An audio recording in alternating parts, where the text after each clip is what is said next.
I just found some links between NIO and what might be the Chinese Nvidia. Yes, you heard me right.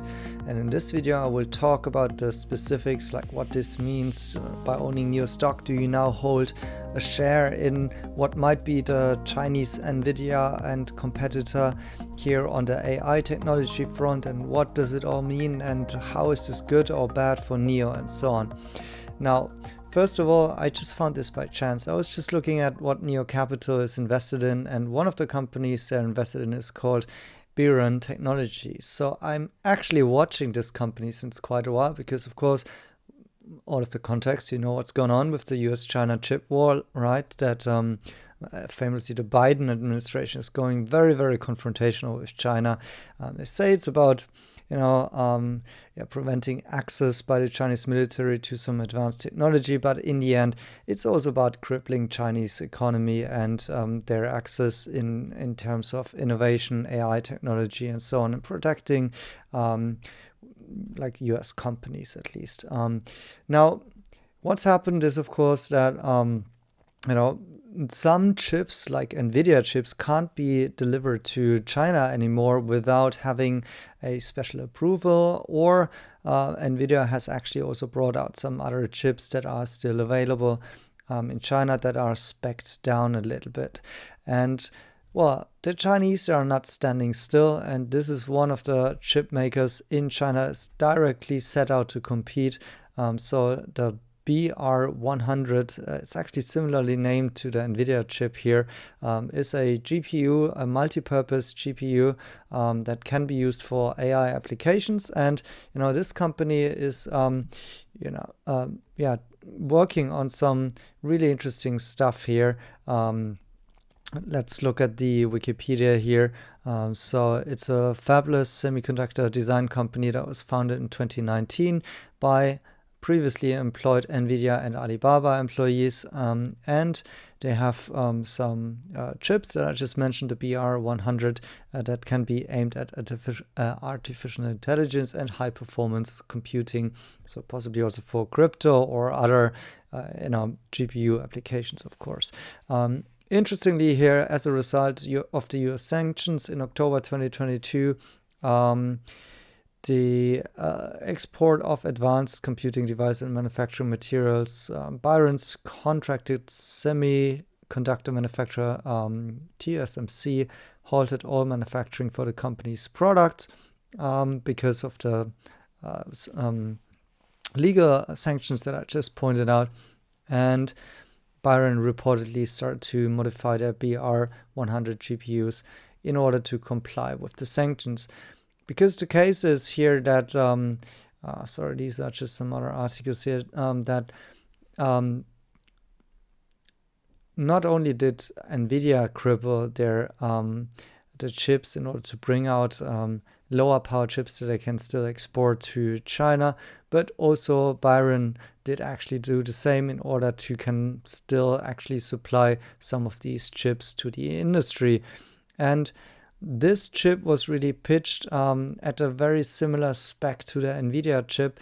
And so this is a very, very interesting company currently in China, in my point of view.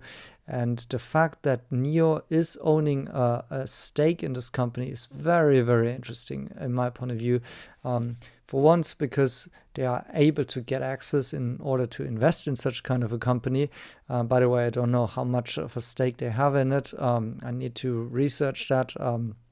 But certainly they will benefit from such kind of investment by either that Biren at some point in time will make an exit or new funding rounds, and NIO Capital, I should say, will participate in it. But previously, we have seen that NIO is also implementing some of the NIO Capital investments in its own tech stack. For example, also with the AR glasses, they have been, Unreal has been one of the investments by NIO.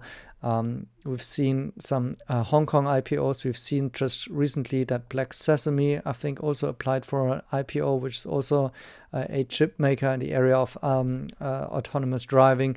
So there are these effects on which NIO participates in the technology development and evaluation in the funding rounds of these companies.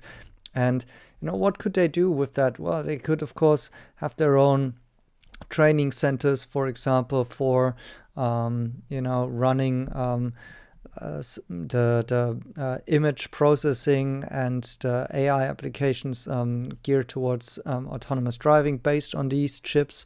They might get preferential access to that. Who knows, maybe this is also aligned in what NIO wants to do in order to develop their own technology stack with their own chipset, maybe getting away from Nvidia also, like the Orin chips that are currently within the car. So these are different type of chips. We're talking here about what's inside the car. These Biren chips, they are not inside the cars. They are used in the backend in order to process large amounts of data. But I'm just giving you some examples of how this is beneficial to NIO. And what it's not a direct benefit for NIO here is that this is NIO Capital, which is a separate company to NIO. So NIO is not directly owning a stake in Biren here, but also NIO Capital is also the chairman is Bin again. So it's all in one person, if you will. And there is certainly those overlaps that I've just talked about. But not necessarily that NIO has some direct implications of that on its, let's say, balance sheet, right? So still, I thought this is very big news that, they are part of a really hot chip maker, and I think one of the most advanced in China and one of the most interesting ones in terms of what they're coming up with. And this is a hot topic of what's going to happen in the next couple of years. I think China is not going to stand still and will not, try to or will not be kept down by this chip war, in my point of view. We'll see what role will Biren and with that also NIO play in this whole saga there. Anyways, I thought it's valuable to share this with you guys. Thanks for watching and see you in the next video.